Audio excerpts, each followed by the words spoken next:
Chapter 2. The Pool of Tears. "Curiouser and curiouser!" cried Alice.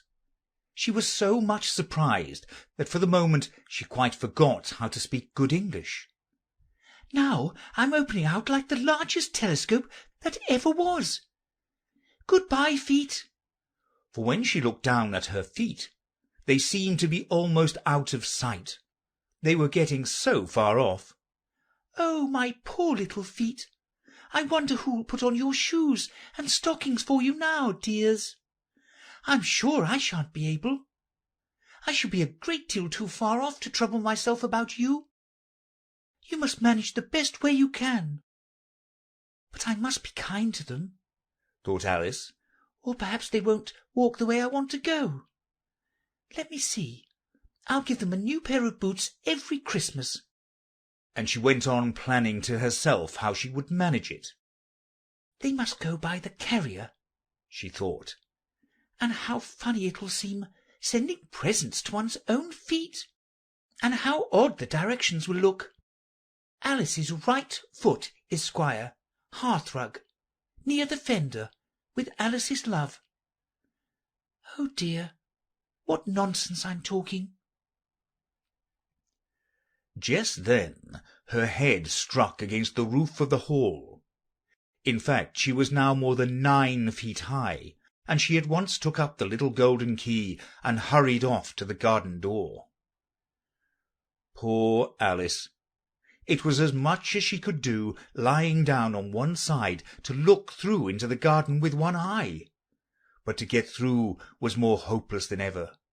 She sat down and began to cry again. "You ought to be ashamed of yourself," said Alice. "A great girl like you." She might well say this. "To go on crying in this way. Stop this moment, I tell you." But she went on all the same, shedding gallons of tears, until there was a large pool all round her, about 4 inches deep and reaching half down the hall.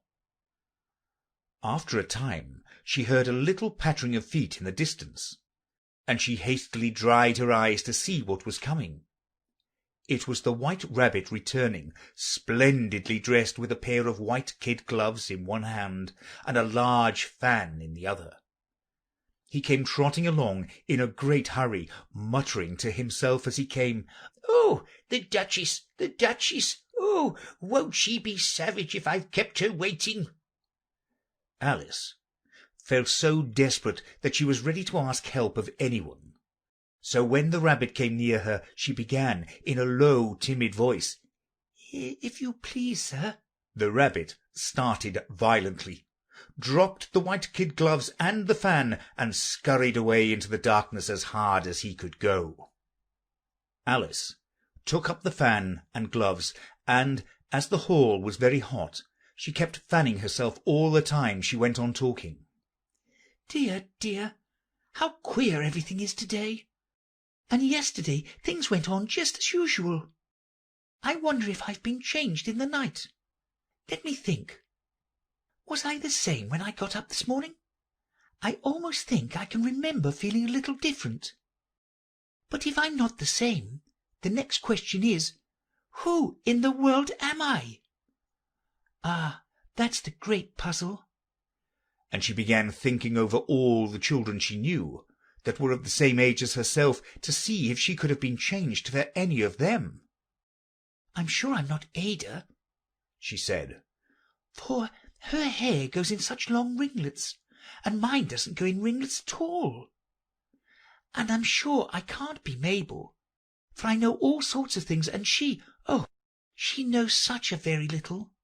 Besides, she's she, and I'm I, and oh dear, how puzzling it all is. I'll try if I know all the things I used to know. Let me see.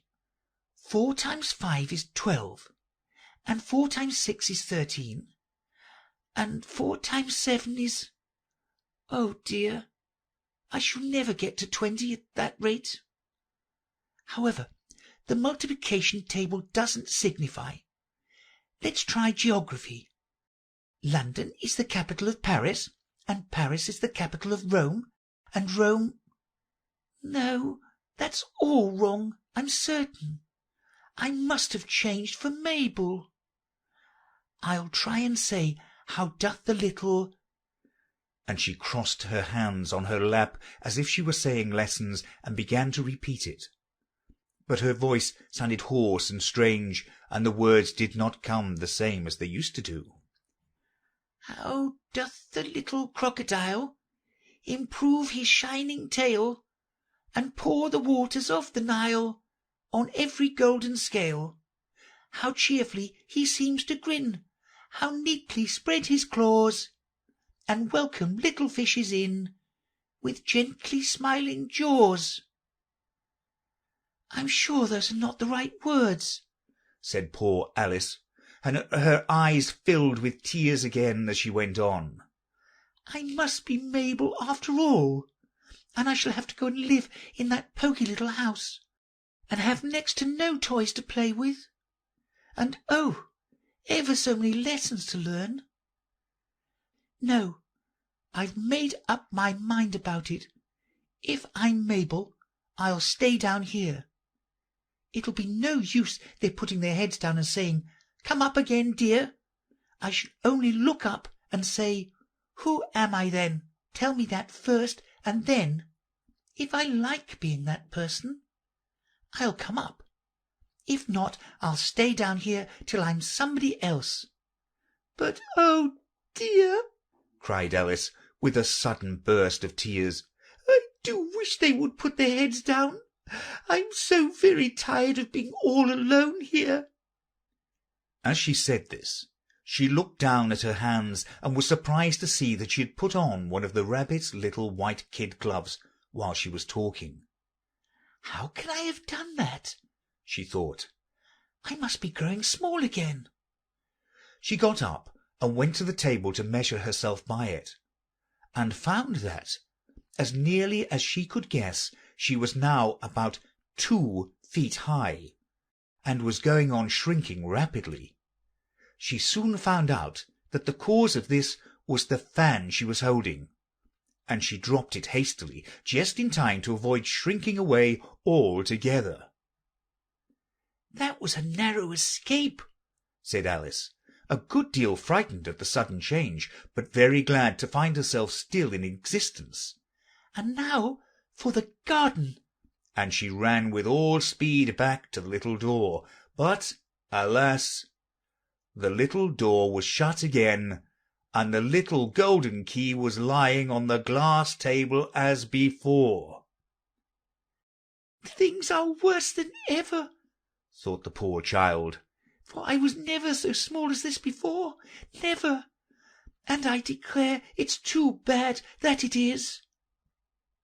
As she said these words, her foot slipped, and in another moment, splash, she was up to her chin in salt water.